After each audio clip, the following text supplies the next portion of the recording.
Welcome into First Take on a Friday, people. A feel-good Friday, for that matter. What up? Stephen A. Smith, Max Kellerman. What's going on, baby? How are you? Hey, you. How we doing? What's up? Molly. We good?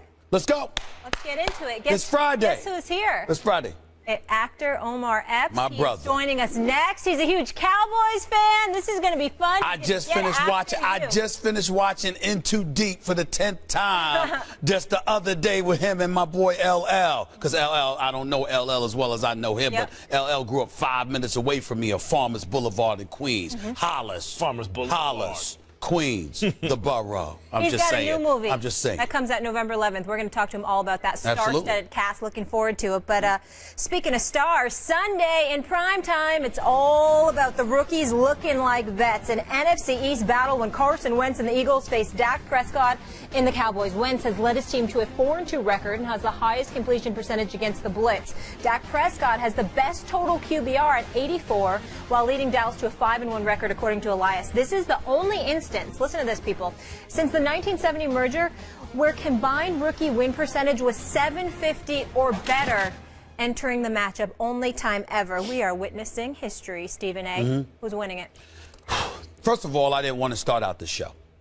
I want to let America know that I'm very unhappy that I had to start out this show. Because obviously everybody knows how I feel about the Dallas Cowboys, and I can't wait for my man Omar to roll up here because this dude is one of the ultimate Cowboy fans. That's one of the things that makes me sick about him. Maybe the only thing that makes me sick about him, because I love the brother and I can't wait for him to come on. But I sit here today, Max Kellerman, annoyed at myself because I allowed you with your slick self to set me up. Because they said, hey, you know what, we got to start out the show. I mean, it's a big game this weekend. Who's going to win? And I scratched my head and I said, damn, I got to pick the Cowboys. I am so sick to my stomach that I have to do it, but it is necessary. How about them Cowboys? It is necessary. It's all right, though. They won't let me down. They'll mess up at the right time. It's just not the right time yet, and this is not going to be it. I'm looking at the Cowboys, a defense that's ranked 7th in the NFL, by the way, 16th in yards allowed, but 7th in points allowed, okay? They're 21 against the pass, which is not great, but just 10th against the rush, which is relatively decent. Here's why I'm rolling with the Cowboys. For basically 3 reasons. 1, your offensive line. 2, Ezekiel Elliott. Okay. And 3, I don't trust the Eagles' passing game at all. I think that Jordan Matthews is basically the weapon that Carson Wentz has available to him. I haven't been that impressed with Ryan Matthews, even though Doug Peterson says he's not going to bench him at all or anything like that. He hasn't been awful. He's fumbled the ball a few times, but he hasn't been awful. But I don't consider him a game changer. And I think because of the requisite weapons that the Eagles are lacking right now and the way that they have struggled offensively over the last couple of weeks, not to mention the fact that the game is in Dallas and Dallas had a bye week. I think all of that works in their favor. And so because of it, I think in Big D, in Dallas, Texas, in Arlington to be exact, in Jerry's billion-dollar playpen, I'm going to have to roll with the Cowboys. I think they're going to run the ball effectively, move the chains, but ultimately it's going to come down to Carson Wentz and the Philadelphia Eagles passing attack not being able to do but so much to beat this team. I'm picking the Cowboys to win this game. Eagles are going to win the game. First of all, it's an NFC East divisional rivalry game. And those are always tough and close. It's not going to be a blowout either way. We know there's going to be a tough, hard-fought game, shifts of momentum down the stretch. That's the way NFC East games always seem to go. So then you bring up the fact that it's at Dallas, you know, at Cowboys and AT&T, whatever they're calling it nowadays, at the new stadium. It's Jerry's billion-dollar playpen. Right. Just call it his billion-dollar playpen. That's not a home field advantage. That's a home field disadvantage. Since they opened 29-30 below 500 at home, 33-26 above 500 on the road. Not huge swings, but certainly not advantage to play at Dallas. As a matter of fact, their only loss so far this year, week 1, to my New York Football Giants, also an NFC East divisional rivalry game at home. It's the only game they lost. 2, people bring up, of course, rightly, that offensive line. because Dallas's success and Dak Prescott's success is predicated on the offensive line blocking, especially for the run, so they have a ball control offense. And the Eagles are the 10th worst. They allow the 10th most yards per rush in the league. You know, on the ground, they're not great. They're not going to stop the Cowboys from running. The Cowboys will control the clock. That doesn't mean they're going to win. You don't pick up as, you know, larger chunks usually on the ground than you do through the air. And let me tell you what the Eagles are going to do to the Cowboys. They're going to hit Dak Prescott. The Eagles, they get to the quarterback. They allow the third fewest points in the league, the 5th fewest yards in the league. They have an elite defense. So you have 2 rookie quarterbacks against the pass. Against the pass, that's okay. true, of comparable ability. One of them is facing an elite defense and the other isn't. Carson Wentz, say whatever you want about the weapons he has available to him. And also the Cowboys have had a decent enough defense, but it is far from elite. Carson Wentz facing an okay defense. Dak Prescott facing an elite one. No home field advantage.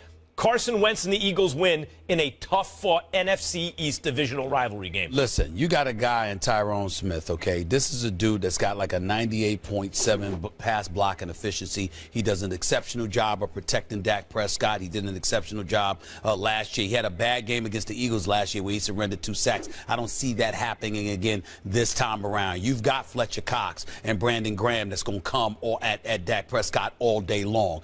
But if you're Smith and you sit up there and you neutralize Connor Barwin, then you can leave the rest of the guys on the Dallas offensive line to sit up there and protect Dak Prescott against Cox and Graham. If you do that effectively, now we're not even taking the Dak Prescott situation into consideration. I got to look at it from that perspective. I got to assume that the Philadelphia Eagles, who rank 14th against the run, which is why I said they're not great defensively, they're great against the pass. You have to remember one of the reasons why they're great in the pass. They've been able to relatively effectively neutralize a lot of teams' passing games because teams haven't been able to run on them, and you're able to crowd folks into the secondary. They struggled against the Redskins. Why did that happen? Because Matt Jones was doing his thing, and the Redskins collectively rushed for 230 yards. That was a big loss for the Philadelphia Eagles. They lost by 1 point to Detroit.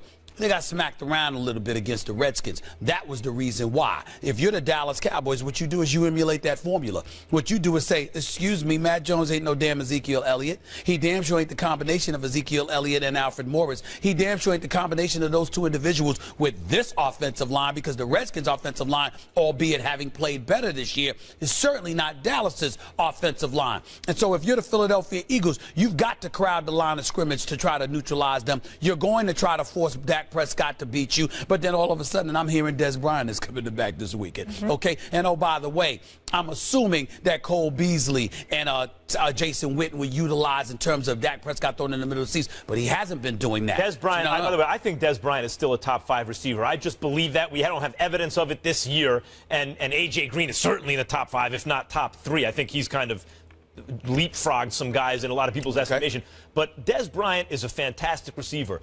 Adding a piece like that to a formula that's working doesn't always work right away. Over the long run, of course, it helps. But first game back, especially since Dak doesn't have the pressure so far to get Des the ball, he can spread it around. He develops rapport with Beasley, Williams, Witten, whoever. Suddenly you get a guy who's going to want the ball, who you need to target a little bit more, who may be more of a downfield threat. That doesn't always work game 1 to your advantage. And Dak, although he threw an interception last game, still has some regressing to the mean to do. I know the offense is designed in such a way that it's not a high risk for turnovers, for interceptions from Dak. And Dak is also, let's also credit him, he's executed the game plan. He's a smart quarterback. You could see it from the preseason. He's just good. But still, he's not going to go through the season with an 8-to-1 or 10-to-1 touchdown to interception ratio. He's going to get turned over. He's going to turn the ball over sometimes. I think this is a likely week. At home, as I said, where they don't have a huge advantage against an elite defense. Time for Dak to throw another interception, or maybe 2, which in a game like this will make the difference. I would just feel a lot better if I believe the Dallas Cowboys could, if I believe the Dallas Cowboys would not be able to run on the Eagles. I suspect they will be able to. They will. I mean, and that's my issue. If you can run on the Philadelphia Eagles, you can take them. They obviously have upgraded defensively since the absence of, since the exodus of Chip Kelly. We understand that because we all understand that Chip Kelly didn't give a damn about defense. He gave a damn about his offense, and he threw his defense to the wolves because time of possession obviously was flagrantly bad for the Philadelphia Eagles last year in terms of the quickened pace, you know, how fast his offense moved. He gave no regard whatsoever to the conditioning and the legs of the defense, and they suffered miserably because of it last year. This year with Jim Schwartz, they're obviously significantly different along with Doug Peterson. But you're going to have to be able, in order to beat the Dallas Cowboys, you're going to have to be able to move the football. You're going to have to be able to move the chains. You're going to have to keep their offense off the field. And all you have to me is Jordan Matthews. Do you? And by the way, he's suspect because of his knee. Do you realize that Brent Selleck and Zach Ertz, we talk about Rob Gronkowski and Martellus Bennett, okay? We think about the tight end spot in New England and various other places. Do you realize with the Philadelphia Eagles, Zach Ertz and Brent Selleck had great years in years past. They've got like a combined 10 receptions for like 240 yards on the season. They've done nothing this year. But there's two ways. Nothing. They haven't played every game, but they haven't been effective at all, Max. There's two ways to look at that, and the way I see it in the NFL, especially over the small sample of the first couple games, is, as I said earlier, there will be regression to the mean. If you know you have talent on the team over the course of the season, they're going to get theirs. When I see guys underperforming on the offense, to me it says in the NFL this time of year especially, we're about to conclude the first half of the year, they're due. They should get going. But yes, the Eagles, without a terrific kind of running game against a ball control offense, I mean, one of the reasons Dallas's defense is maybe a little better than it should be is they're well rested. The Eagles are going to have to be big on third down. They're going to have to pick up those first downs. And then that comes down to, do you believe in Carson Wentz? Do you think he's the real deal? And so far this year, especially when I see him, how he looks when he's dropping back under pressure, right? I think he is. Max, I'm looking at it right now. I just want to make sure I corrected myself. Yeah. Zach Ertz has 11 receptions. Brent Selleck has 5 receptions on the year. And Trey Burton has 9 receptions, playing a little tight end spot for them in the games that he's played. Essentially, what that comes down to is 25 receptions for about 290 yards. Not a lot. From the tight end spot for the season in 6 games. That's porous. And if you're the Eagles, you've got to have something other than Jordan Matthews. I'll give credit to the Dallas Cowboys for this much. You at least have to have more than Jordan Matthews in order to beat them. And yet with that, they have 2 losses on the year. If they beat Dallas, they're in a tie for first place, and they just beat the Vikings in a... Don't give me the Vikings. What do they have? I can't wait for this game. Fire it up.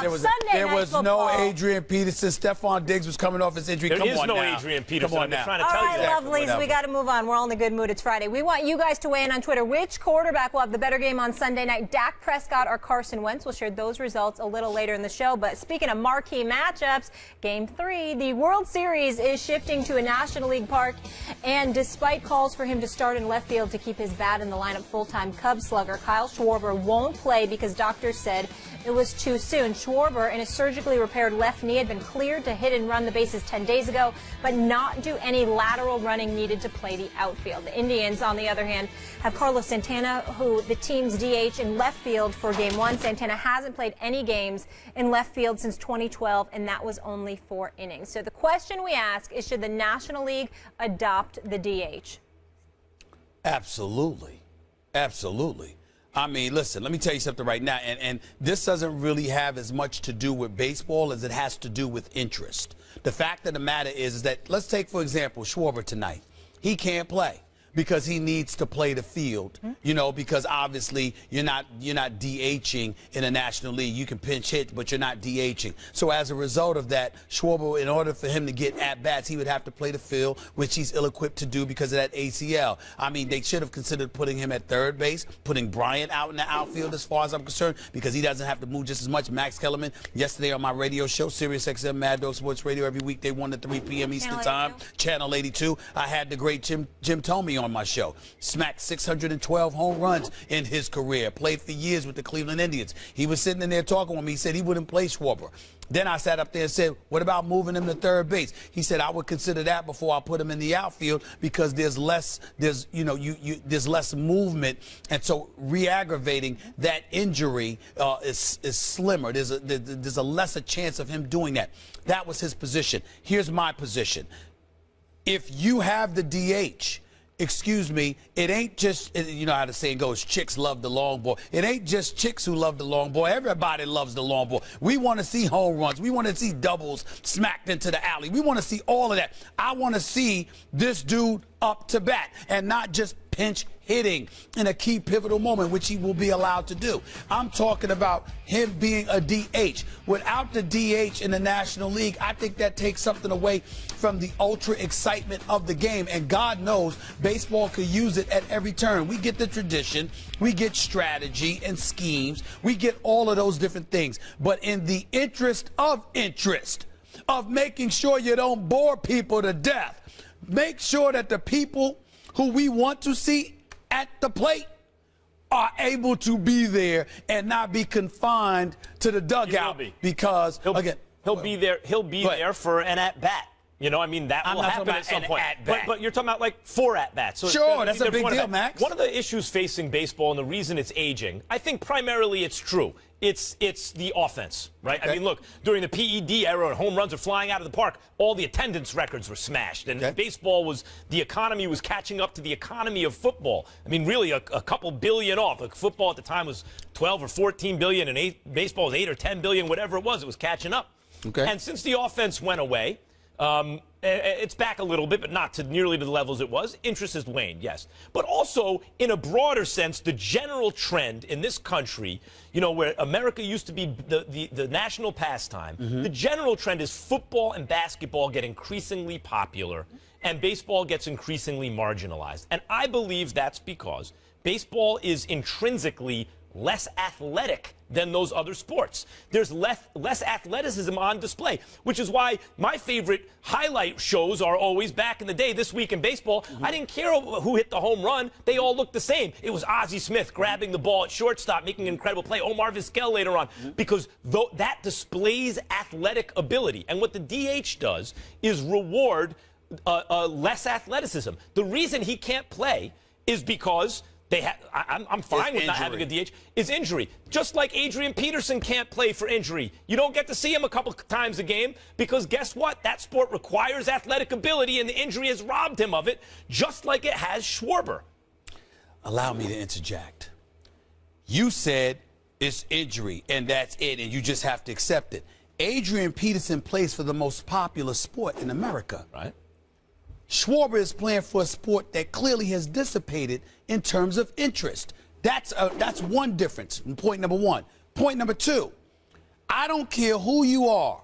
Yes, you might appreciate athleticism or what have you, but everyone loves to see the long ball. If you could smack homers out of the park, what helped resurrect the sport of baseball after the cancellation of the 1994 World Series? You and I both know. Steroids and human growth hormone. Well, you could say that, but what I'm saying is it was elevated and illuminated. McGuire and Sosa. I'm saying through the home runs. Right. Through the home runs. If they weren't smacking home runs, we may not have paid attention to the whole steroids thing. Let's keep that in mind. It was of course, but that led to the home run. I'm saying, but I get it. I'm not disputing that. I'm just saying the fact that we saw those balls flying out of the park re-elevated a level of interest in the sport of baseball. So all I'm saying to you is this. If we understand that, then we have to understand when you got a kid that can bring that kind of interest to the table. I'm just one time, Max. But see, one time. Wait, I made those points. Yes, it's offense. I agree with that. He still will have a chance to play offense. And by the way, it'll happen at a very dramatic moment. Arguably a more dramatic moment because the only time you'll see him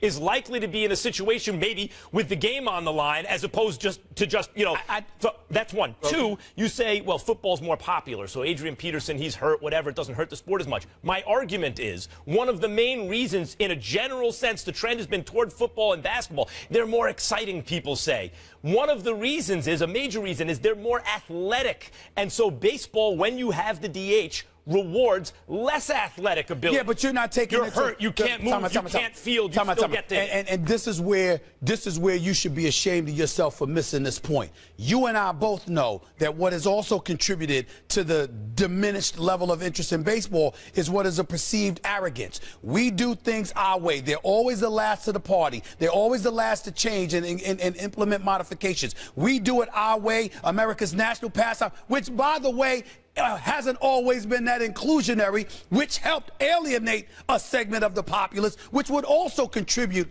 to the diminished level of interest. Because while you're struggling, if you do nothing to really gain or revitalize an interest in the sport because of your arrogance. The length of the game. By the way, he can. And you know what slows And do you know what slows down the game? The DH, like the DH who takes pitches well, as opposed to the pitcher who you get out right away. 1988. Kirk Gibson couldn't play. He was hurt. He hobbles up to the plate for a pinch hit appearance and hits a home run. One of the most iconic moments in the history of baseball as a pinch hitter. Did not get into the game, and there's no DH. That's still not an argument against not having a DH. It's just saying that it's more dramatic pinch hitter. Can we leave it here, gentlemen? Yes, we can. It's going to be a fun weekend in sports. October, one of the greatest months for sports fans. You know what else is going to be fun coming up? Look who's here. Our special guest, Omar Epps, in the house. There he is. Cowboys fans. You know what? Oh. This is gonna. I didn't know Cowboy fans were allowed on this show. Oh my goodness. Oh my goodness. You know what? Hey, I ain't see you all last year. By the way, when the Cowboys went 4-12, I couldn't find. We used to bump into each other in New York every now and again. Very nice to meet you. Brooklyn roots for the Cowboys. Love it. We now welcome a special guest to the show. You know him from so many classic movies. Juice, In Too Deep, Love and Basketball. Now he's starring in the new comedy. You just saw a clip of it. Almost Christmas. It's out in theaters November 11th alongside Danny Glover, Gabrielle Union, so many other stars. We welcome friend of the show, Omar Epps, to the desk. How y'all doing? See you, bro. Good. Long Thank time, you so man. much How you for doing? being here. Yes, sir. Movie looks good. Thank you. Yeah, It had to be fun to make with that cast too, right? Tell us about it. It was so much fun. I mean, working with Monique and the legend Danny Glover and JB Smoove, and Kimberly Elise, Gabrielle Union. The energy you feel spilling off the screen is exactly how it was on set. Like, we just were having fun, laughing, and it was a great time. A lot of star power. You show up here rooting for the Cowboys. You and I have crossed paths a couple times in New York. Yep. We're the same age. You grew up where? In Brooklyn. And we're the same age, which means that you lived through the LT era in New York City. Where do you come off rooting for Dallas? You are a disgrace to New York City, Omar Epps. Goodness, really? No, look, Tony Dorsett was my guy growing up. That was my favorite player in the NFL, and he was on the Cowboys. I hated the Steelers growing up. Blasphemous. The Giants at that point had sucked. The Jets were non-existent. And I'm not a bandwagon jumper. Those were my guys. So we had the good 90s, and I've been rolling since then. We've been sucking for. You realize it's very difficult for people to swallow the idea that you are a Cowboys fan from Brooklyn who's not a bandwagon jumper. I'm a Renaissance man. Maybe he jumped on the bandwagon once and then was loyal to it. Let's be clear. We've communicated on several occasions in the past. We used to talk a lot. We used to text a lot. And then Dallas struggled last year. Oh, yeah. And I couldn't find you. Yeah. I mean, where were you? Because, was almost Christmas. Was it filming at that particular moment in time? I mean, were you busy? Because I couldn't find you. I couldn't find you last year. Wasn't nothing to talk about. But you know, I'm a pretty harsh Cowboys fan, and I'm realistic. Right, you are. That's true. I'm realistic with it. You're not the delusional ones I'm talking about. Nah, now it's coming back around. So if Jerry could keep his hands out the pot and let this thing roll, we might have. Do you think that Jerry Jones can do that when it comes to Tony Romo? First of all, it's a two-part question. Do you think that Tony Romo should be inserted into the starting lineup? And after you answer that question, do you think that Jerry Jones could keep his hand out of the cookie jar and just let things flow? Okay. All three of y'all been doing this for a while. Let's just be honest, right? It's a wrap for Romo. 3 seasons in a row. Well put. You getting some of the same nagging in your back and you the QB. It's a wrap. So whether he comes back, this season, let's say if they get to the playoff push or something, that could happen. But the thing about football is it takes gel. It's not a microwave sport. These teams have to gel. They have to learn how to play with each other.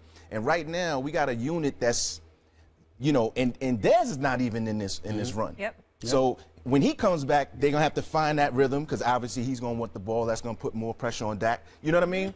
So I think you just let them gel, let them play. The offense is starting to pick up. The defense is playing surprisingly better than I thought they would. Right. Because I think that's still a weak link. But if we beat Philly this weekend, that's going to say something to me. I want to see how when we beat Green Bay, I thought that, but to be honest, Aaron Rodgers just played so bad. I kind of had to, they kind of beat themselves too. But Cowboys went in there and did what they had to do. But I'm looking forward to this week. When you say, let's face it, it's a wrap for Romo, I know what you mean. I would keep him as the backup because you address the backup problem. The problem was they don't have a backup quarterback. They do have a backup quarterback. It's just not the guy you thought it would be. Right. On the other hand, doesn't that create an ongoing quarterback controversy? Dak has been rolling so far, but you lose a couple games in a row.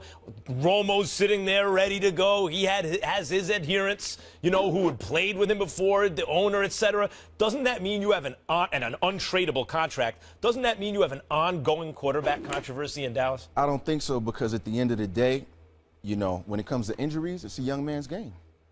Once upon a time, I remember Romo was a backup. Who was the QB then? I don't know. It's the Dallas Cowboys. Who gives a damn? Was that Drew? I don't remember. Was that Drew Bledsoe? I think it might have been. It might have been. It wasn't Quincy Carter. I know that much. I think it might have been Drew. But he had to come in, and then that was it. We start winning games. The kid is winning. So you keep the kid on the front burner. Yep. The team is playing. I like him because he makes the team plays for this kid. You know what I mean? They have a synergy going. The running game is stout. Who are you worried about most in the NFC East? I mean, you always got to worry about them damn Giants, man. Yeah. Honestly, because Eli is an assassin. Like people give him a lot of flack, but if you keep him in there, he will hunt you down. And you always got worried about them. And we'll see how we play with them. Now, if the Giants do beat him for the division or they lose a couple games in a row and Stephen A. is texting you, he's not going to get back. I'm on the set of House or something. But that was canceled. They wrapped that 3 years ago. Right. Are you gonna go radio silent again? No. We just I just ain't want to talk about it. Yeah, he didn't want to talk about it. He just waited. We just went AWOL. I couldn't find him. Like, I'm in L.A. You told me holler at you when I'm in L.A. Where you at? Like, Cowboys losing. But look, let me get back to this movie Almost Christmas, man. And what I love about it is that the cast you told me about. Obviously Gabrielle Union, she's been a friend of mine for years, love her dearly, and and Danny Glover's a legend. You just see black actresses doing their thing, particularly in this movie, and it makes me proud because I don't think y'all get enough credit for how hard it is to do what y'all are doing, where y'all are doing it, because Hollywood, obviously, to me, they need to be giving y'all a hell of a lot more work. Hollywood's so white? How did you feel doing this movie, and what kind of thoughts came through your mind in regards to that? Well, to that point, I mean, that's part of why we had such a great time, I mean, we've all been doing this for a while. You got young, new talent. David E. Talbot, who wrote and directed the film. Yeah, I mean, he did a brilliant job. You got Will Power Packer, super producer. Man. So it's that thing where it's like when the stars are aligning, and I'm telling you, man, when this thing comes out November 11th, this is something you could take your family to, from grandma to the young kid. It's about the family having their first, holiday dinner after the passing of the matriarch. So it's like, the holidays are deep. For some people, it could be a tough time because of things like that, but we have this functionally dysfunctional family like we all do. We all got auntie such and such and cousin such and such. But, we work through the tribulations and come back together through love, and that's what it's about. At the end of the day, you only got your one family. That grumpy uncle who shows up and thinks he's right about everything, but you know who I'm talking about, right? I see what you Don't worry about him. Don't worry about him. One of the other things I want to ask you, Max and I got into a debate about this yesterday. Tom Brady, because I know you know your football. Tom Brady's been balling since he's been back from Deflategate. He's already got 8 touchdowns, no interceptions, QBR 89, quarterback rating over 130. He's undefeated, already threw for over 1,000 yards. He's on pace to throw for 4,000 yards this season in 12 games. My attitude is, if the brother go 11-1 or run the table 12-0, he could be an MVP. Max's position is he don't give a damn what Brady does. He missed 4 games. You can't get the MVP when you miss 4 games. To that you say what? Why not? Because there are other, if your argument is he is so much better than the next best guy, that the next best guy, he only plays 75% of those games and he's still more valuable, then I would say that you don't know what you're talking about. There's no way that Brady is so much better than this year so far, Phillip Rivers or Matt Ryan or someone, that he can wind up playing in. It's like in baseball if you missed 40 games, or in basketball if you missed 20 games. Yeah, but you're not as valuable. But you know what? But you're talking about Tom Brady. So This you. is not some dude who's just, having a hell of a season. This is Tom. He's done this already. All right, He so- already has the numbers. You're talking about a Hall of Famer. how's that make him more valuable this year than everybody? Because he's Tom Brady, Max. That's not an what argument. part of it? Because he's What do you mean putting that's not an argument? He's a legend. Because History, of record of brand events. name. We love history. Because of brand name. That's all you're No, saying. 'cause he's done How do you know that before. this is You of all better? people Because of should brand appreciate name. that brands matter. Because he missed 4 games, it alludes to the argument of imagine if he didn't miss those 4 games and had this type of season. Right. Well, but let me flip that around. They're 3-1 without him. So if they go 9-3, they just did with him what they did without him. If they go 10-2, they're 1 game better. How is he the most valuable player? I don't see it. You mean you don't see it? If he passed for say it. 4,000 yards, if he Yeah. throws for 32 And if- touchdowns, They like go to the 400 Super touches, Bowl. and if he got a QBR of 89 or 90, a quarterback rate of if Matt 132, and they win games, So if Matt Ryan throws for 5,000 yards And they he miss throws- the playoffs. Oh, No, let's they say they gotta make the win playoffs. games. Let's say they make the playoffs, and he throws for 4,000. What's more, 5,000 or 4,000? Well, he played in fewer games. How deep yeah, they go into exactly. the playoffs. can I tell you this? It's not a per Can I answer game that question? value May argument. I answer that question? Work with me here. If Matt Ryan threw for 5,000 yards and Tom Brady threw for 4,000 yards, and you're asking me what means more, I would say to you Tom Brady, because I can see Matt Ryan pad the numbers. Right. Because I those don't are see Brady that. yards. And no, Brady and one would've Brady done it in yard less equals games, 2 other too. kind of No, yards. it's not that. It's because Brady's probably the one that's going to go through the playoffs and get a real shot at a run at the Super Bowl. Because he's on a Belichick team that does that. Oh, really? So it's not Belichick having Brady. Well, it's Brady having Brady Belichick. helps him. Obviously, Belichick just went 3-1 without him. You see Let's what I be mean? honest. Belichick and Brady, that's Jackson and Jordan.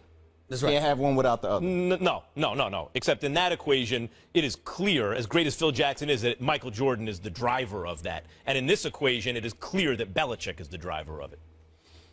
That's a decent argument. That's I'll a give- decent I'll argument. give you that one. I'll give him that one because I agree with that. With the Belichick. I was just saying you can't have one without the other, not who's the driver. Well, we will soon find out because Brady don't have that many more years in the league this year, and then by the middle of next, he's done. Now you know a little bit about basketball, a little bit, Who's your team?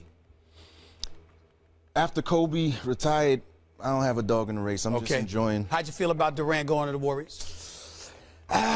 Give it to me. Give it to me. Give it to me. Okay. To me, it's a lose-lose situation. Why? They already won a chip without you, so they don't need you to win the chip. Yep. If they win the chip with you, you didn't really help that. And if y'all don't win the chip, what was it all for? So I just don't get it. That's well put. The problem is that KD is, in a sense, reverse engineering his greatness. The whole point of winning chips is I'm one of the central pieces of a championship team. The fact that we won a championship speaks to my greatness. But if you join a team like that already, how does it really speak to your greatness just because you got a chip? The caveat here is LeBron James is so great that when he has some help, other superstars around the league recognize we just need more. Like, to get over that hump, we need more. And I think that's what KD did. He saw LeBron and was like, all right, what's it going to take to get past that guy? Do you think they'll repeat? I think they have the Warriors. Yeah. They're not going to repeat because they didn't No. win. I mean, they'll win again, though. We'll see. Sounds That's the like whole you're taking thing. the We'll Cavs. see, because That's not like a I Cavs think- answer. Well, I'm saying I was very, very impressed at what the Cavs did last year. Like, and I think that's one of those, we make it a box analogy, that took something out of that team. They Out of the young and they Warriors. spry out of the Warriors in terms of legacy. Because you look Well, at definitely Spurs tarnish it having for a 73 run, now. and having these runs. This is the team that has the moment right now. And I think Braun and them took a piece out of that team last You year. could say that. Here's where I'm not challenging it, but I would say this. Harrison Barnes is gone. Andrew Bogut is gone.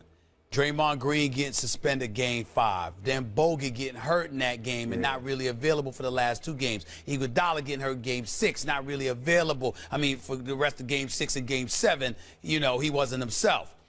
I'm saying to you, this is the year, because if they go and get Kevin Durant and then turn around and lose again, Right. that's when it's really, really bad. bad. Now, that's bad.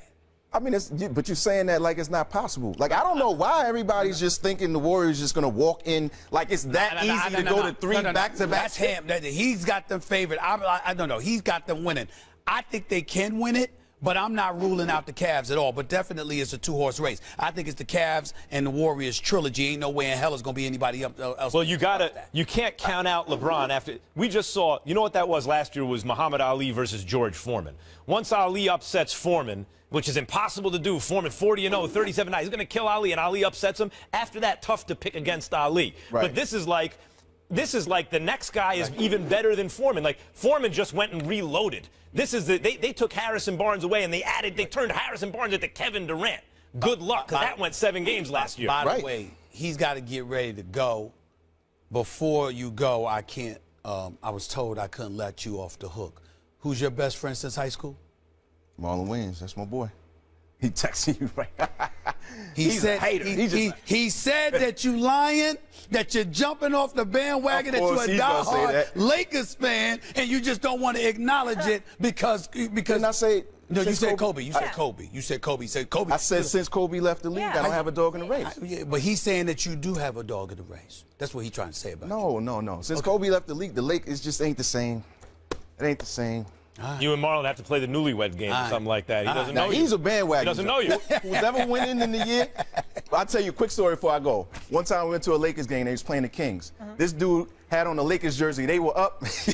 And then when they went down, he took off that jersey and had on the Kings jersey. They started booing him. He wouldn't do that. He wouldn't do that. Right. He wouldn't That's do that. true story. He wouldn't do that. I know it's true. He would do something like that. He's crazy. Omar, thank you so much. Appreciate it. Good seeing you, bro. Proud of you. Almost Christmas in theaters, November 11th. Everybody go check that out. Well, easily one of the biggest storylines this young NFL season has been national anthem protests. Many players have decided to follow Colin Kaepernick's lead to kneel or raise a fist during the anthem in order to make a statement on social injustices. Much of the conversation around the protests has been about whether the actions are disrespectful or not, and now it seems they may be affecting the NFL's TV ratings. So listen to this. In a recent poll by Seton Hall Sports on NFL team ratings, 56% of people in the survey say they believe NFL TV ratings are down because of anthem protests. Other factors that have been cited as why people are watching less football: the presidential election, 50%, oversaturation of games, 44%, focusing on postseason baseball, 39%, and head injuries and the decline of play, 33%. Darren Woodson in the house. How we doing? Good. How y'all doing? Good to see you, as always. Very friendly to Omar Epps, that old Cowboy fan. That's all you guys are very. It's Friday. In good spirits. That's my dog. We go back a long ways. If he was in here as much as I see you, I'd have got on him too. But since it's rare that I've seen him in the last couple of years, I decided to be nice. Also, trust me. Yes, he's a Cowboys fan, but he is from Brooklyn. It kind of counteracts. Couldn't find him. But let's go. All right, I'm going to start with Max here. What do you think is the primary reason why the NFL ratings are down? First, let's be very clear. This is not a poll of people who stopped watching the NFL where they're asked, why have you stopped watching the NFL? This is a poll of people who are asked, why do they think NFL ratings are down? Those are two very different things. The latest poll, a Rasmussen poll from early October, where they were asked, like, what about you? Why are you watching less NFL? 32% said the protests, not the majority. It wasn't the number one answer. Yep. So why do I think first of all, the presidential election is dwarfing everything else? That's the specific reason right now. And furthermore, there are the primetime games, the high-profile games have stunk. Yes. Right? So you're putting out a product when most eyeballs are on it that hasn't been very good or competitive. And then everyone's thinking about politics at the moment and following that, because that's actually a sport. You know, sports, no matter how much we are into them and passionate about them, ultimately the outcome is trivial. We root, and then whatever happens doesn't actually affect the real world. Politics, for many people, is a sport in which the outcome is anything but trivial. It's real. And your participation actually influences so it's kind of a better version of sports right now, and it's taking eyeballs away. And then the big general issue is the splintering of entertainment options. You know, the NFL has largely been immune from this. They haven't suffered the effects of this because it's a shared experience. It's the one time where everyone's watching the same thing still as the NFL. But it doesn't mean it's never going to affect them. There are more entertainment options. Yeah. We can time shift with DVR. There's cord cutting with online stuff, etc. And I think the protests probably play a part, but it's down the list. I agree. You know, I'm with you on that. I remember in 2014, Dallas Mavericks owner Mark Cuban said one thing.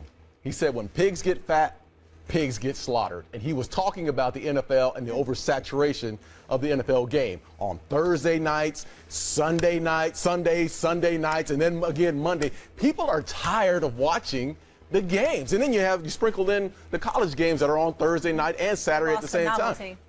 We're seeing too much. And just last night, I'm not sure if you two watched that game last night, the Tennessee Titans. I watched it. And the Jags last night. I turned it on, and they were already down 23. I was disgusted. I just said I moved on. I started watching the Blacklist. I ain't going to lie. The color schemes are bad. And not only the color schemes, but the game was terrible. Yeah. They quit on coach. It's hard to watch Thursday night football. Good luck with Gus Bradley having a job after the season. I don't think it's going to happen. But I just think that's what's happening to us right now. And again, we're going up against the debate. So it's like that perfect storm right now. And I think the league, in the end, should give the networks the ability to have flex scheduling. We see week 4.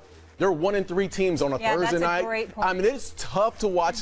It's hard to watch games when you have bad matchups. Yep. The networks need to be able to find favorable matchups and show the audience. Well, first of all, the networks need to do a better job at the negotiating table of enforcing that they get better matchups. Because if I'm paying you billions of dollars, you ain't going to give me some weak product with a team I don't want to watch. Right. So let's get that out of the way, okay? Because Monday Night Football ratings are down. That was like 19%. Sunday Night Football was down, about 10%. Thursday night ratings were down 15%. We get that. And we understand. I don't disagree with any of y'all with what you said already in terms of the other issues. But I want to go to the protest. And I want to say that can't be ignored. You know, the fact of the matter is that this is the part, and this is what I was alluding to when I was talking about what the Sixers had a right to do. I didn't agree with their decision by not letting the girls sing the national anthem, but they had a right to do it. Here's why they have a right to do it. They're thinking about their bottom line. Right. They're recognizing the fact that 66% of our population in America is white, which means that most of the money comes from that particular populace. If you believe that in some way you're alienating them and they're turning against you, then they ain't gonna give you their money. And if they ain't gonna give you their money, that's what your bottom line is. Everybody wanna act like that doesn't exist, but it does. Listen, I'm not gonna get political here, but I'm just gonna be forthcoming. I am a registered independent. I don't trust either side, okay? I listen to my man Joe Madison in the morning on Sirius XM Urban View channel. I listen to Mark Levin in the evening, okay? I think he's a fantastic radio host. And I listen to Sean Hannity, and I know all of these guys. I listen to everybody. As crazy as it may be, combined, they've got over 25 million listeners. There's a reason for that. You talk to Joe Madison, it's about these protests. You talk to somebody like a Mark Levin, who I butt heads with all the time, even though I profoundly respect his knowledge, this man will tell you it's the protest. You know, so what happens is this. He is white. I am not. Right. I don't know how he feels until he says so. So when he sits there and he says, there's a lot of folks out here who look like me, who share my cultural identity, et cetera, who is offended by what this man has done, who is offended by what we're seeing. Now you got a decision to make, business-wise. I want to address that. I will, and nobody wants to go there. See, we want to, and all I'm saying is this, do what you're going to do, because you're absolutely right to bring attention to racial injustice in this country. There's no question about that. But as Joe Madison would always say, it's about sacrifice, meaning understand that there is a price you are going to pay. Ask yourself, are you willing to do it? And a lot of times when folks are out here protesting, they want to speak and they want to vent, but they don't want to be prepared to accept the ramifications of that. And a guy like Joe Madison is saying, no, go ahead. You bring up that white people are 66% of the population. Yes, sir. And that represents a large economic voting block, essentially. Sure. First of all, the way you look is not necessarily the way you self-identify in terms of culture. True. So that right now, the biggest voting and economic block, or the biggest block of people that can vote economically, is actually the multiracial coalition that is likely to elect the next president and who elected the president in the previous 2 elections. That'll be 3 in a row. And the NFL, so let's talk about Goodell so far. Let's bring it back to the NFL. If, in fact, the protests are having an outsized impact on viewership, on the bottom line of the NFL, now is where Goodell has a chance to rewrite his legacy and really earn his money. It was unclear whether Goodell was even going to survive the Ray Rice scandal, but he's been so successful economically for the league, financially for the league, he did. Now comes the tricky part, because these protests aren't going anywhere. And also they're becoming increasingly popular. They also reflect a huge, maybe the largest part of the population, not just the so-called minority point of view anymore. So it's the NFL and the sports leagues who have milked patriotism through the national anthem for 100 years now. I revealed they are the ones who injected, at times, as Michael Eric Dyson has pointed out, not just patriotism, but nationalism, which is a little different. It's not just that I love America, it's I love America no matter what happens. I just want to finish this point. And so now if that's actually coming into conflict now, because not everyone wants to stand for it, and it's not compulsory, nor should it be.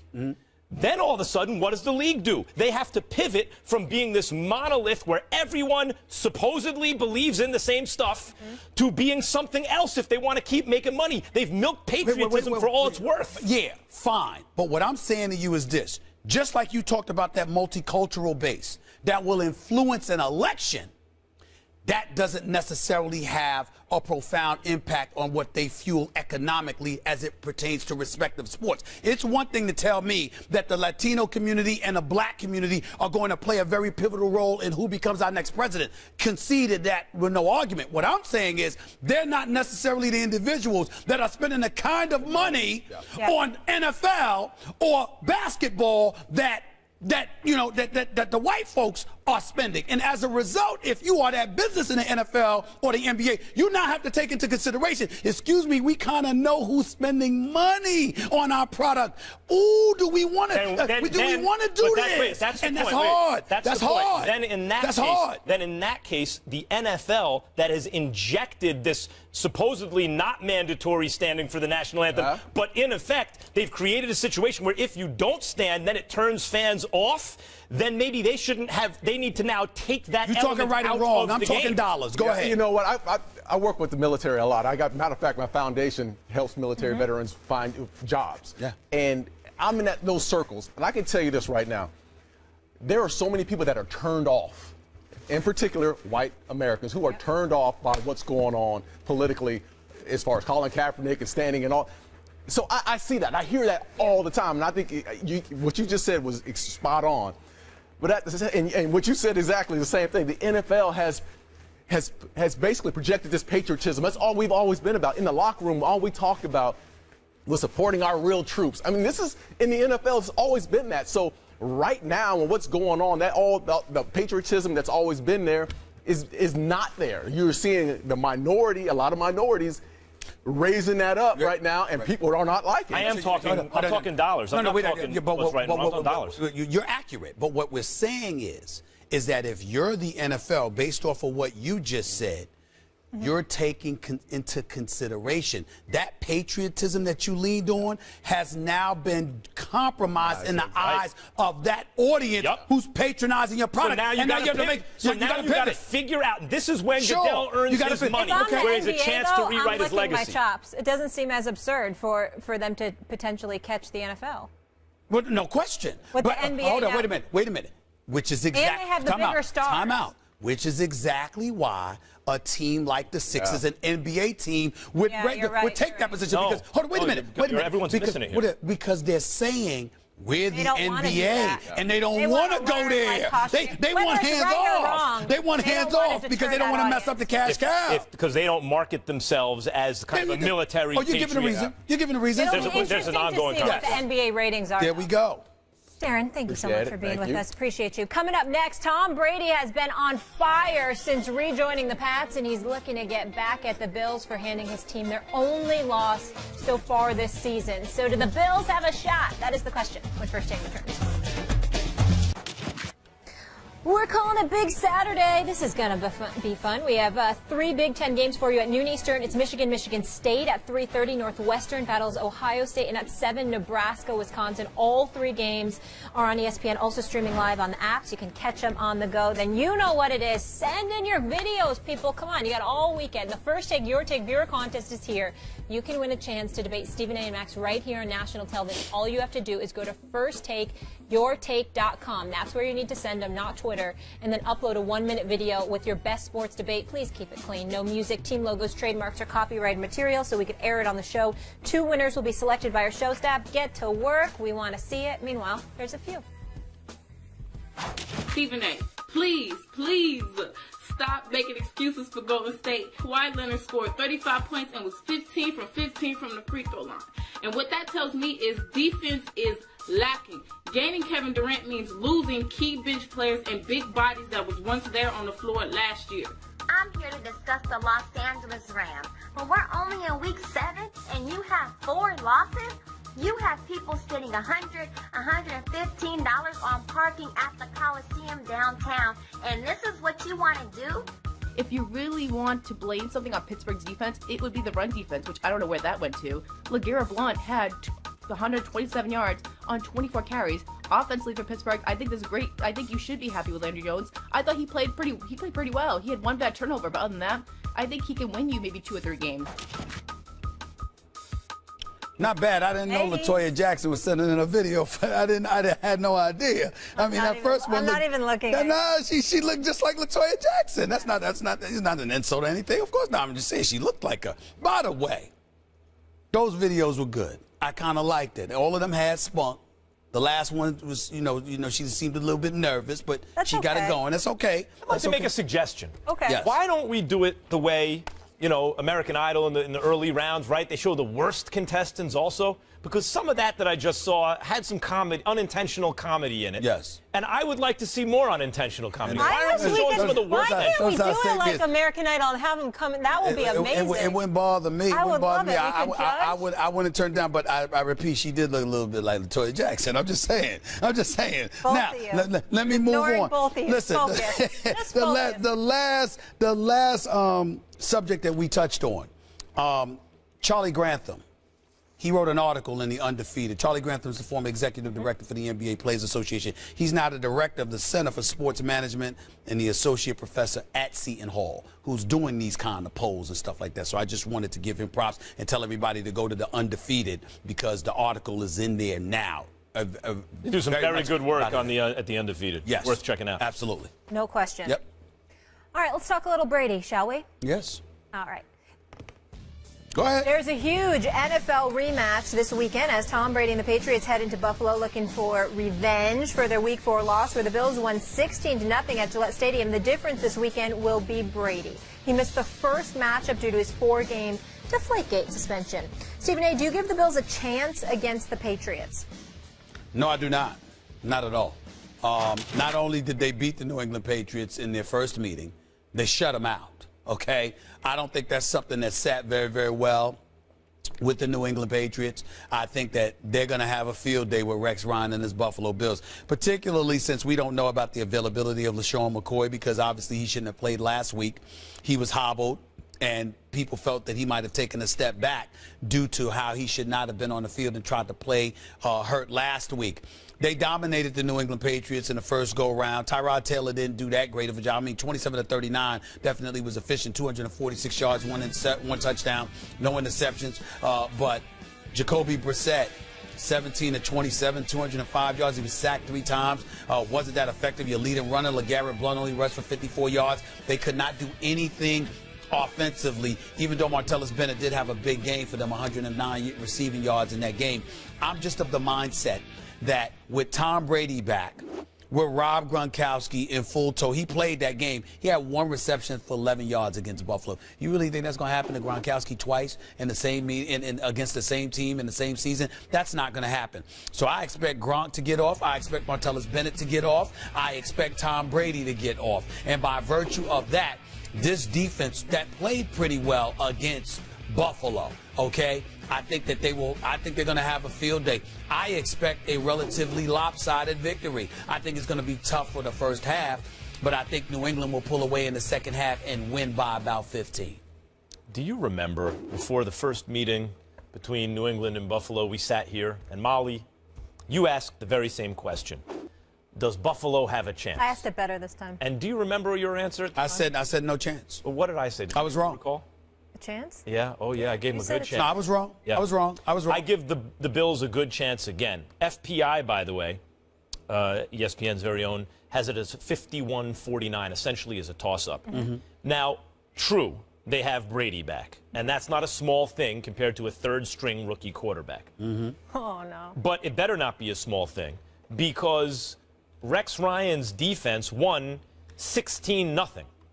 So you get 3 points. When odds makers do the odds, they do the spread, you get 3 points for being at home. Okay. That's a 6-point swing because now they're playing at Buffalo. Okay. So that's like winning 22-0. If you were set, if you give them 3 and 3, that would mean that Tom Brady now has to be 3 touchdowns and a field goal better as an offense. You add Tom Brady, he has to be 3 touchdowns and a field goal better for the Patriots offense. Let me put you on pause with a question there. Yeah.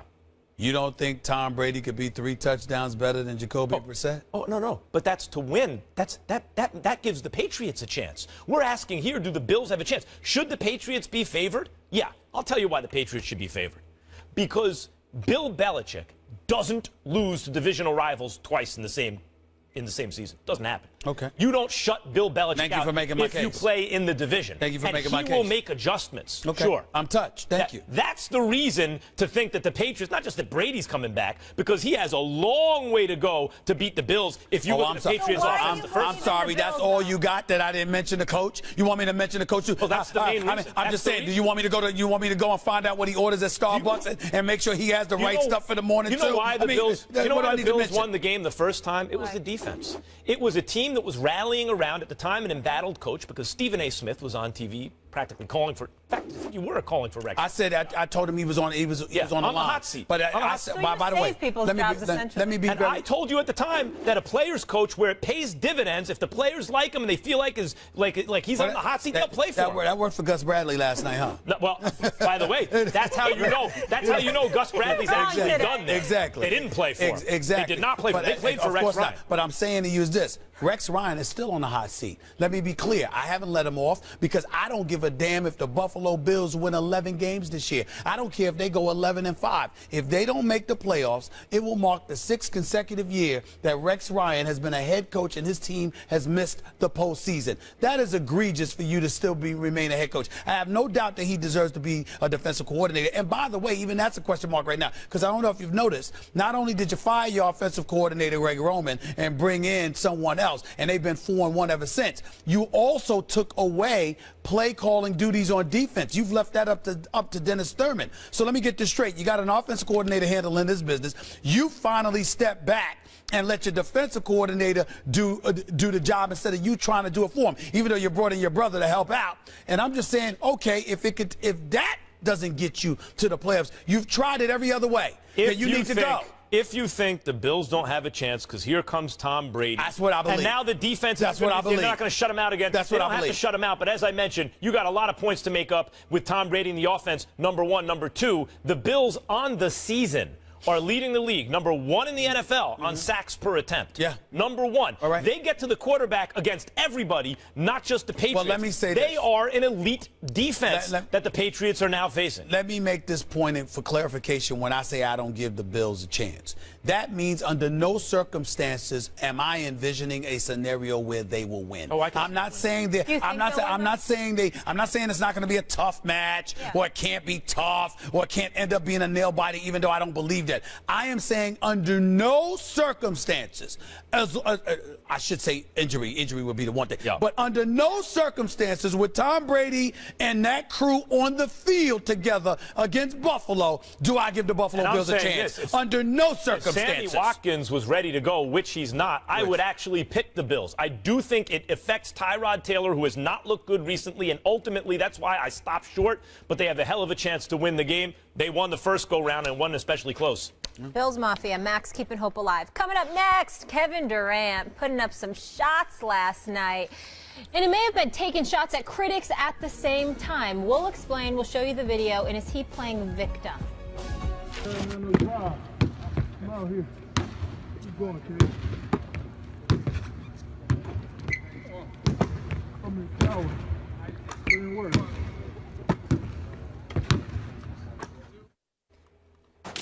KD with a little late night action yesterday at Pelicans Arena. They say I'm not hungry, I'm out here. Keep going, KD. They call me a coward. Stephen A., you want to start here? Well, first of all, he's inaccurate. No one has ever questioned the work ethic of Kevin Durant. Kevin Durant's a basketball junkie. So that is just not true. That's number one. Number two, I don't recall the word coward. Certainly never came out of my mouth. We just said that it's a weak move by a superstar to go to a pretty much already finished product. Number three, go ahead and do whatever you got to do to motivate yourself, but embrace reality for what it is. Kevin Durant as a player, as far as I'm concerned, is one of the top 3 players on the planet. You can't find more than 3 players in the world better than him, as far as I'm concerned. He's just that lethal. But it's because of your greatness that the line is applicable. You understand? With greatness comes great responsibility. I don't know whether that was a Spider-Man movie or something else. Uncle Ben. Max reads all the time. He It's in the knows. Bible. Uncle Ben, okay. Come on, Well, you I know understand better. that. But here's the deal. Uncle Ben. Kevin Durant, Bible. he can find a way to motivate himself. Hopefully it will work for him. But in the end, he brought all of this on himself. He brought it on himself because of the team he went to. He brought it on himself because of the way he handled his departure. And that has a lot to do with it. And what it comes down to is that he's trying to adopt this victim's mentality. Okay. He is no victim. You are not a victim when you go to a 73-9 team. You are not a victim when you blow a 3-1 lead in the conference finals and then leave less than or about a month later to the team that beat you. You are not a victim when you are the prohibitive favorites on a team already loaded with the 2-time league reigning MVP and the greatest shooting backcourt in history. You're not a victim. So, you know, he goes out there and he practices because that's what he does, and he's a basketball junkie. He's committed to it. But that victim's mentality that he's trying to adopt, it doesn't fit him. It's not going to work. He is no victim. So let me get this straight now.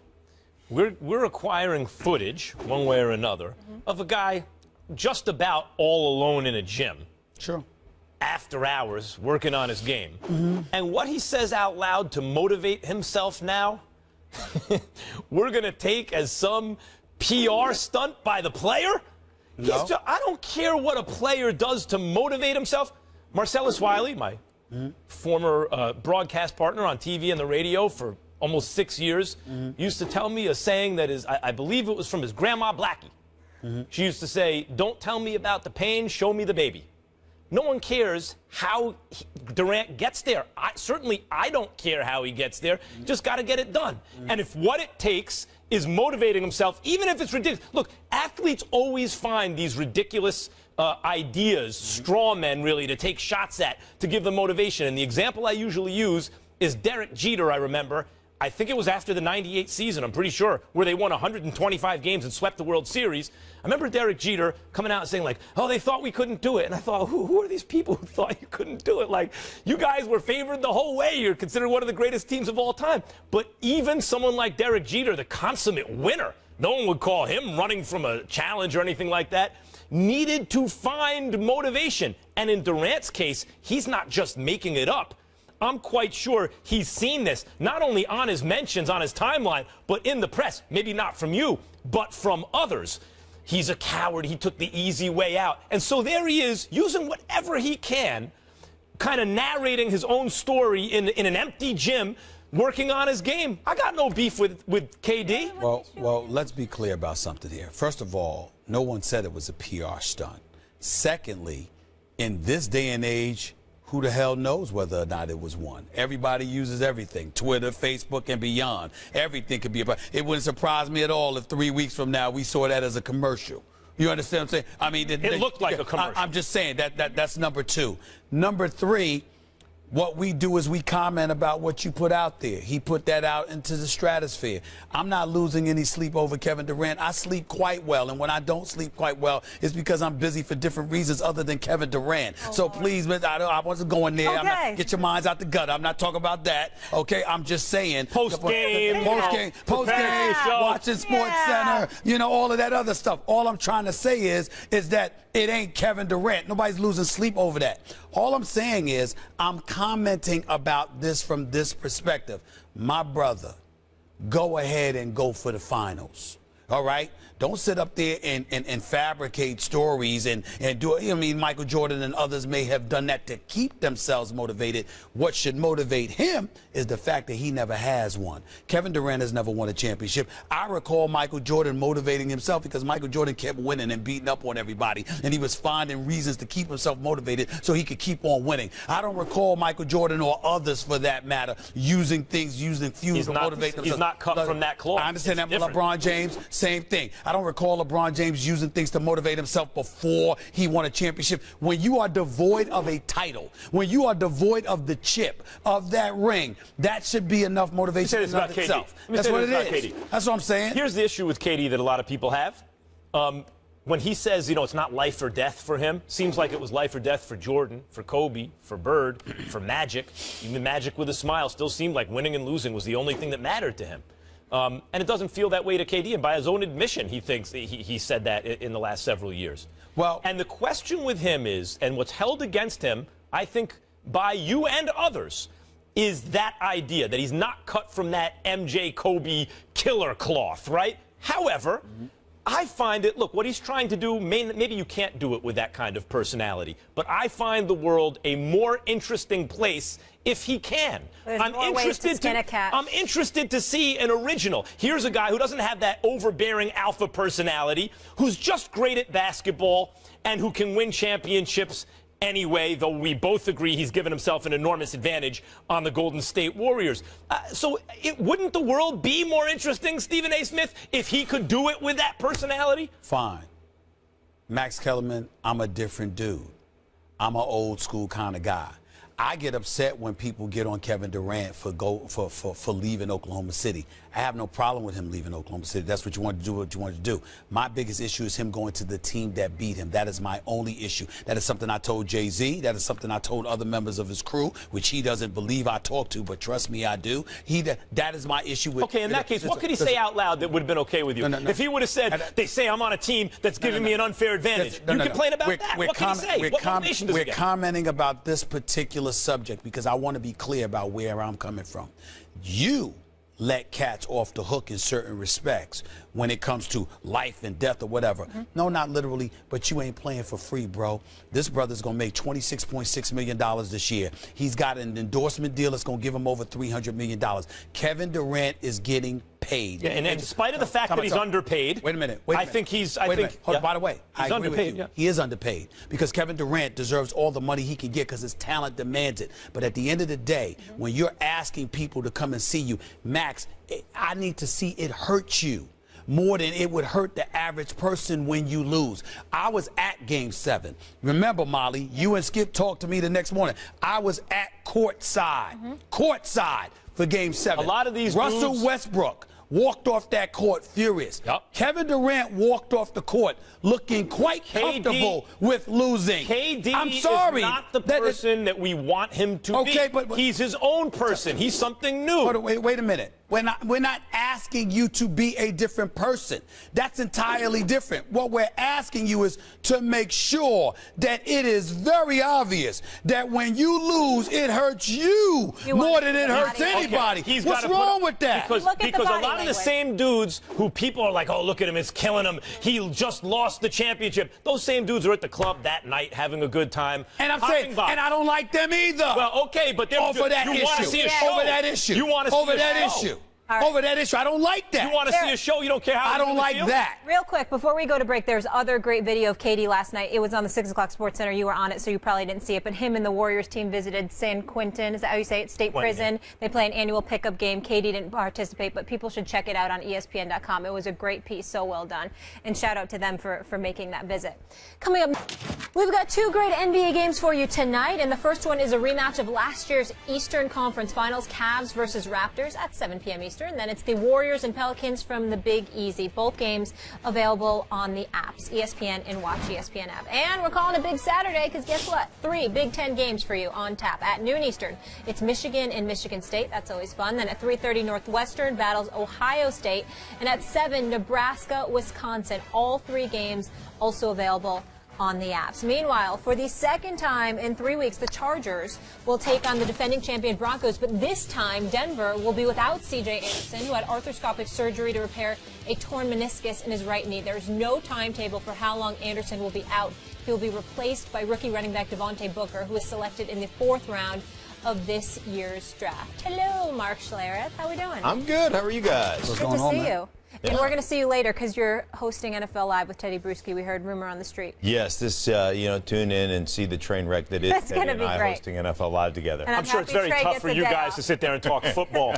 I believe in you, man. Oh, thank you, man. I I appreciate believe that. in you. I expect great things from you and Teddy. Yeah. I mean, everybody looking at you saying, "Oh, happy, stinking, and Teddy, they're gonna do great. They're gonna do great. Oh, good luck, guys."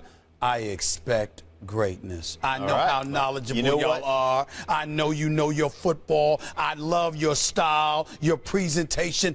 I expect greatness. The man and I hasn't will be slept in watching. 4 consecutive days. I'll be watching. Now, you know what? The worst thing that happens is I can embarrass myself. I've done that my whole life. Yeah. So, I mean, I do it that ain't every gonna hurt day me. on national Ain't TV. gonna hurt It's me. awesome. All right, Mark, let's get into it. How does the loss of Anderson impact the Broncos in the AFC? Interestingly enough, I mean, I don't know how long C.J. Anderson is going to be out. I mean, there's no telling right now. Some people are saying a couple of weeks. Some people are saying this is a season-ending injury. So we don't know at this point because of the meniscus repair. But I will say this. They made a move last week. They started Booker. Devontae Booker started for the Denver Broncos Monday night against the Houston Texans, and C.J. came off the bench. Now, C.J. is a bowling ball. As Trey Wingle likes to say, a bowling ball of butcher knives, right? He is a guy that can move the pocket. He's a guy that's got a lot of muscle in his forehead. He'll tattoo you with that stuff. He has been inconsistent over the course of his career. But I'm telling you, Devontae Booker got an opportunity to start. He came in there on Monday night, and that guy played like he had a rocket up his can. I mean, he was going. He was coming off the ball. He set the tone. And what I liked the Denver Broncos, what they did, because their offensive line has struggled at times, their offensive line played pretty well after the first couple of series where they had a couple of penalties. They played pretty well, but the coaching staff developed wrinkles in their running game. It wasn't just straight wide zone left, wide zone right.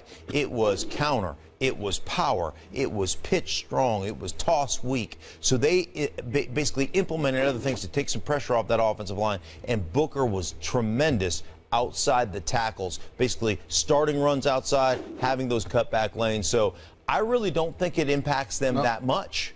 Let me ask you this question. Broncos are 5-2. Yes. They lost 2 in a row to Atlanta and San Diego. Prior to that, let me throw their victories out at you. Okay. Carolina, ain't the same. Indianapolis Colts, don't get us started.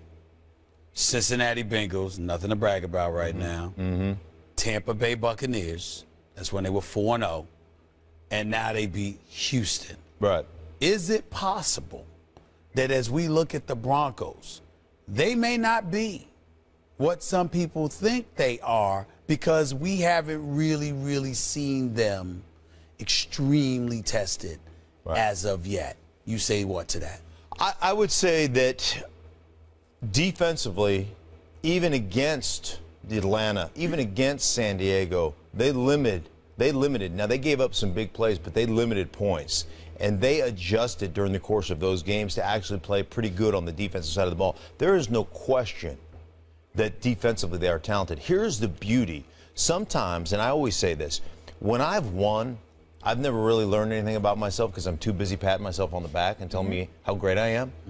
It's when you lose, human nature, when you're winning, you don't look at the little things. As Herm says, you don't sweep the corners. Coach Herm Edwards all the time. You got to sweep the corners, right? And when you're winning a lot, sometimes you don't sweep the corners. And losses like that, for me, really made you look at yourself critically, made you go into a critical mode from looking at what you're doing as a defense, where your weaknesses are, what the blueprint is, and how to adjust to that. And we saw some of those adjustments on Monday night against Houston, albeit not the same type of offensive weaponry of Atlanta or even of San Diego. And what I'm talking about is that inside, being able to match up running backs or tight ends in the middle of the field. San Diego does it well. Atlanta can do that well. So in other words, I am making Stephen A. Smith a better debater because he has to look at himself after all these losses every day. The corners? Yeah. Right. He has to do some self-examination. Mark, they played the two best offenses in the NFL in consecutive weeks. And as you said, they didn't give up a whole lot of points. Right. But C.J. Anderson, to my eyes, and obviously they're not the expert eyes that yours are, particularly with that team, by the way. To me, he seems to be a big part of what they do offensively. And when you have a marginal offense with a essentially rookie quarterback, and you're really reliant on your defense, I find usually you lose a running back's not the end of the world, but in their case, couldn't that be a tipping point in the suddenly very competitive AFC West? With the Raiders on the come up and the Chargers looking better than expected? So if we're talking out for the season, I think in the short term they'll be fine.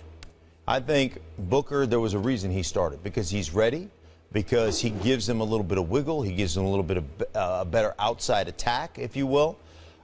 With that said, CJ off the bench was phenomenal last week. Monday night he was great. And when you talk to guys inside the Broncos organization, they'll tell you he's one of the smarter players they have, especially in pass protection. So that's going to be cause for concern long term. If he can't come back, what you really miss from CJ is at the end of the season, he always seems to get better. He always seems to get stronger, and he always seems to be the guy that becomes that battering ram toward the end of the season. So that's where I would be concerned. But in the short term, I'm not that concerned. Real quick question. With CJ being gone, A, what's that going to do to Trevor Siemian and what he's going to have to do? And B, what should we look at in terms of the AFC West as to whether or not Oakland and Kansas City can, usurp Denver? Right. I think there's a couple of different things. Now, for Trevor Siemian, it puts more on his shoulders. He's still essentially a rookie quarterback. But it puts more on his shoulders there's a lot of opportunities basically in a check with me package. If this, check to this. If that, check to this. That's how they run it in Denver. So it puts more of that onus on him to be able to recognize a bad play into a bad defense and be able to switch those. You saw him do it Monday night. I would expect him to have to actually take more of that weight upon his shoulders. So that's where Trevor Siemian comes on. That's really that's the biggest issue, I think. Puts more of the weight on Trevor Siemian, but it puts weight on everybody. When you lose players, it's always one of those things as an organization, you say we all have to step up. They still the best team in the AFC West? I think that they are defensively. You look at Oakland, they've got defensively, they're the worst in the league right now. In Kansas City, I still am concerned long-term offense if they can consistently win the big games with their offense. But it's a tight division. There's no question about that. Mark, thanks for being with us. We'll check you out on NFL Live. Have a wonderful weekend. It is a pleasure. You guys do the same. We'll see you next week. Coming up next, it's going to be tough for Max and Stephen A. because it's called Quick Hitters, which means you guys have to be quick on some NFL topics. We'll get into it. Please stay tuned for this. Nice faces. I wish you guys quick, but don't hurry. Yeah, there we go. All right, people, Week 8 kicked off last night, and we've got a solid slate of games this Sunday. We're going to hit on a bunch of games quickly. Quick hits, quick. Quick is the key word. Quick. You're going to tell me what you have your eye on for each matchup. Quick. I love you, too. All right, and we start with the Cardinals at Panthers rematch of the NFC Championship game. 3-1 Cardinals at the 1-5 Panthers. Stephen A., what will you be looking for in this matchup? I'm looking at the performance of Cam Newton, whether or not he's going to be able to do something. But more importantly, I'm going to be looking at Carolina's secondary. I have no faith in them whatsoever. They show up, they win this game. Got it right the first time. This is about Cam Newton, this game. Can he save this season? Even if you don't make the playoffs, some kind of sense of respectability. You're 1-5, how bad is this thing going to get? Cam has to stop the bleeding right now. Kelvin Benjamin watching him too. Packers taking on Falcons, team that they have beaten 4 straight times, including the playoffs, and scored 40 points in those 2 matchups. Max, what you got? Packers are missing there. Forget about their running backs. Their corners. Julio Jones is going to go bananas in this game. He might, but Aaron Rodgers might too, because Atlanta's defense is suspect. Has been since Quinn arrived. He's improving, but they still got a ways to go. I want to see what Aaron Rodgers does in this game. All right. The Redskins travel to London for the first time in the regular season to take on the Bengals. Stephen A., what are you watching here? This one's interesting. I'm watching to see if the Redskins going to win. I mean, after all the noise they made about me, after all the noise this nation's capital made about me for going off on them a couple of weeks ago, I expect them to show up and make liars out of me, even though I had expectations for them. We'll see if they win. Just win. I kind of feel the same way as I do about the Panthers. They're not in as dire straits, but Andy Dalton, after kind of a slow start for the team, Andy Dalton's been ticking up. Can he continue it? I expect the answer is yes. I think Dalton's going to wind up the season with a good year. How about the Silver and Black? They're trying to win their 5th straight game on the road when they take on the Bucks. What are you going to be looking for in this one, Matt? Everyone's a year too early on the Raiders. Everyone wants to be first. We all recognize what's happening with Carr and Amari Cooper in the offense, but they've won a lot of close games. They have a terrible defense. Everyone's a year too early here. They'll probably win this game. But, slow down on the Raiders bandwagon. Next year is the time to jump on. You are in first place in the AFC West, and you're going into a game playing Tampa Bay, who's 3-3. Enough said. Win the damn game. The Colts have won 6 of the last 7 meetings against the Chiefs, including the playoffs. Stephen A.? I look at the efficient Kansas City Chiefs. I could see them walking up in there and handling their business against the Colts. Colts are obviously better at home, playing in the dome. We understand that. But Andy Reid's got these guys playing good football. If they can run the football effectively against Indianapolis, I think the Chiefs should win this game. As you know, Andrew Luck is my pick for MVP. I think he's had an MVP caliber season so far, keeping a terrible team in the thick of it, albeit in a bad division. But we all knew that going in. Chiefs are an excellent team. I think Andrew Luck figures it out at home and wins this game. If you want to jump off that pick, we'll allow it. He's a top like half-dozen player in the league this year. I'm sorry, did she say quick? Jimmy Graham returns to New Orleans. Drew Brees said this is going to be weird for the first time since he was traded from the Seahawks in March of 2015. Stephen A., what are you watching? You know, it's going to be real interesting. I want to see what the Seahawks defense does against Drew Brees. We know that the Saints can score, but we know their defense is suspect. I know Seattle's has some troubles, but I want to see what the Seattle defense does to neutralize Drew Brees. I expect them to win the game, but I want to see how decisive the victory is. I expect the Saints to win because they have a great defense in Seattle. We all know, one of the best in football. Drew Brees is just a beast at home. He's just a beast. And the problem is right now, not the defense for Seattle, obviously. Russell Wilson's so banged up, they can't score points. And you can't win the game if you can't score points. I like the Saints to beat the Seahawks at home. This one's kind of sneaky good. Jets at Browns. Is this the week the Browns finally get a W? What are you watching for, Max? Look, if they're going to get one, this is a good week to do it, and I still think the Jets are going to win this game. I thought the Browns might win a half-dozen games this year, but they don't have their quarterback or their best wideout, so I don't see it. I like the Jets. I don't have a problem picking the Browns to win this game, win their first game of the year. Hugh Jackson's got them playing tough. They're battling, and on top of it all Ryan Fitzpatrick has is Brandon Marshall. Matt Forte hasn't been great. Eric Decker is out. If there's a game that the Browns could win, it should be this. Yeah, if there's one. I don't know if there is. I'm so proud of you guys. Not once did I have our producer Steph in my ear saying, Molly, go to break, go to break. You guys got through all of it. Good job. So impressed.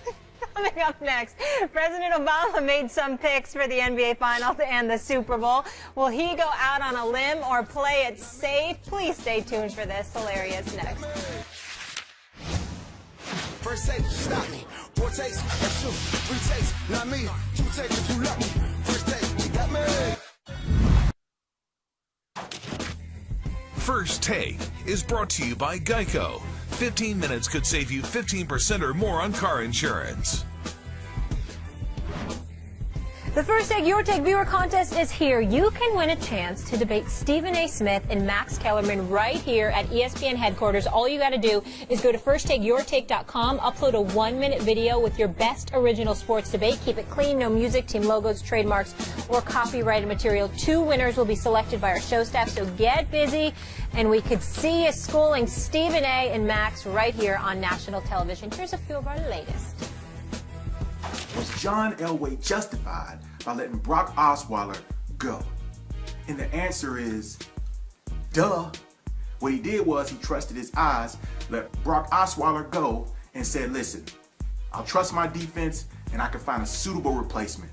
Osweiler's game doesn't stand up to his contract. He's making $37 million in guaranteed money and is only completing 58% of his passes. And Elway was right to not pay him the money Houston unwisely did. I think Elway needs to send a thank you card to the Houston Texans, if nothing else, for them being foolish enough and desperate enough to try to keep someone under center. They just wanted a warm body under center because they've had bad quarterback play for years from Brian Hoyer.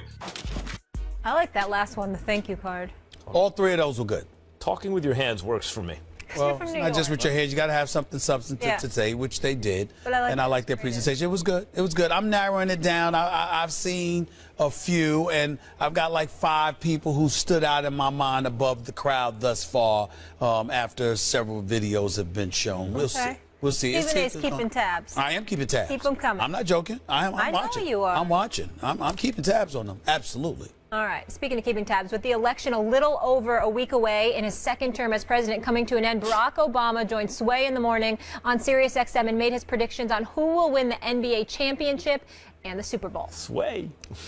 I'm going to go with the Warriors just because, Durant, that addition, I think they got too much firepower, although they just got spanked on their first game, so it'll take them a while. Super Bowl's tougher, but I got to say at this point, you'd have to put your money on Brady again. I don't see any real strong teams. Seattle and Patriots have a rematch. That's my call. What do you think? I didn't think much, and I'm going to tell you why I didn't think much. Max Kellerman, I'm going to make national news. Oh no. I think the president is scared. I think the president's scared to come on First Take. He show up everywhere else. He's scared. See, he talks to people and get asked questions that he just gives the answer to, as opposed to somebody saying, "Excuse me, Mr. President, but what justification do you have for making that pick?" And actually debate him. So I think that since he beat Romney, he's gotten comfortable and he's scared. So now you want to be the 3rd best debater on First Take? Me, then the president, then you? In that order? Maybe the president's sending his video in. This ain't politics. This is sports. I think I would beat the president of the United States. I do. Well, that'd be the... In sports. First time you won a debate on this show in a while, if that were the case. I'm so bored from winning. That's my retort you're bored. today. We asked you guys earlier I'm bored in the from show, winning. who will have a better game this I would weekend? beat the president of the United States in a debate on First Take. We bring it to the White House, I'd beat him in a debate. If the president's on the show, you don't get just to talk the whole segment, and then he barely... Oh, I'd let him anything. talk. I'd pick apart. I'd pick it apart. In case anyone cares, 66% of the votes think Dak Prescott is going to have a better game. 34% say Wentz. Right, because there are more Dallas Cowboys fans than there are fans of any other team. That's all. That's a popularity. That's true, or maybe they're just right this week. Dallas Cowboy fans are really right, but a dead clock is right twice a day. Maybe we know the that. president's just tired of debating. He's had the debate in 4 years. Great at it.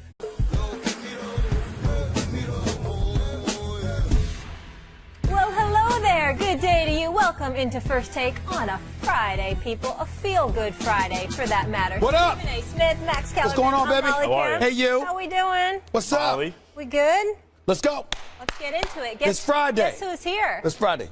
Actor Omar Epps. My He's brother. joining us next. He's a huge Cowboys fan. This is going to be fun. I just finished watching In Too Deep for the 10th time just the other day with him and my boy LL. Because LL, I don't know LL as well as I know him, but LL grew up 5 minutes away from me on Farmers Boulevard in Queens. Hollis. Farmers Boulevard. Hollis. Queens, the borough. I'm He's just got saying. a new movie. I'm just saying. That comes out November 11th. We're going to talk to him all about that Absolutely. star-studded cast. Looking forward to it. But speaking of stars, Sunday in prime time, it's all about the rookies looking like vets. An NFC East battle when Carson Wentz and the Eagles face Dak Prescott in the Cowboys. Wentz has led his team to a 4-2 record and has the highest completion percentage against the blitz. Dak Prescott has the best total QBR at 84, while leading Dallas to a 5-1 record, according to Elias. This is the only instance, listen to this, people, since the 1970 merger where combined rookie win percentage was 750 or better entering the matchup. Only time ever. We are witnessing history, Stephen A. Who's winning it?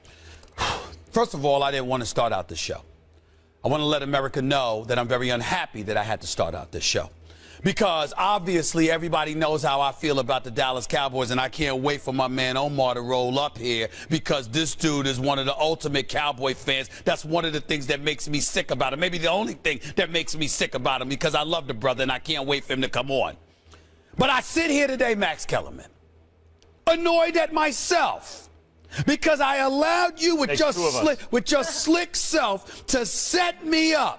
Because they said, hey, you know what, we got to start out the show. I mean, it's a big game this weekend. Who's going to win? And I scratched my head and I said, damn, I got to pick the Cowboys. I am so sick to my stomach that I have to do it, but it is necessary. How about them Cowboys? It is necessary. It's all right, though. They won't let me down. They'll mess up at the right time. It's just not the right time yet, and this is not going to be it. I'm looking at the Cowboys, a defense that's ranked 7th in the NFL, by the way, 16th in yards allowed, but 7th in points allowed, okay? They're 21 against the pass, which is not great, but just 10th against the rush, which is relatively decent. Here's why I'm rolling with the Cowboys. For basically 3 reasons. 1, your offensive line. 2, Ezekiel Elliott. Okay. And 3, I don't trust the Eagles' passing game at all. I think that Jordan Matthews is basically the weapon that Carson Wentz has available to him. I haven't been that impressed with Ryan Matthews, even though Doug Peterson says he's not going to bench him at all or anything like that. He hasn't been awful. He's fumbled the ball a few times, but he hasn't been awful. But I don't consider him a game changer. And I think because of the requisite weapons that the Eagles are lacking right now and the way that they have struggled offensively over the last couple of weeks, not to mention the fact that the game is in Dallas and Dallas had a bye week. I think all of that works in their favor.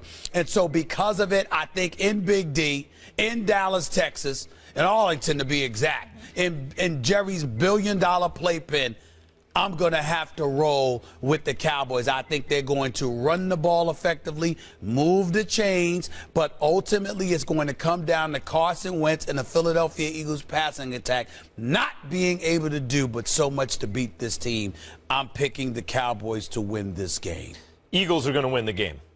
First of all, it's an NFC East divisional rivalry game. And those are always tough and close. It's not going to be a blowout either way. We know there's going to be a tough, hard-fought game, shifts of momentum down the stretch. That's the way NFC East games always seem to go. So then you bring up the fact that it's at Dallas. You know,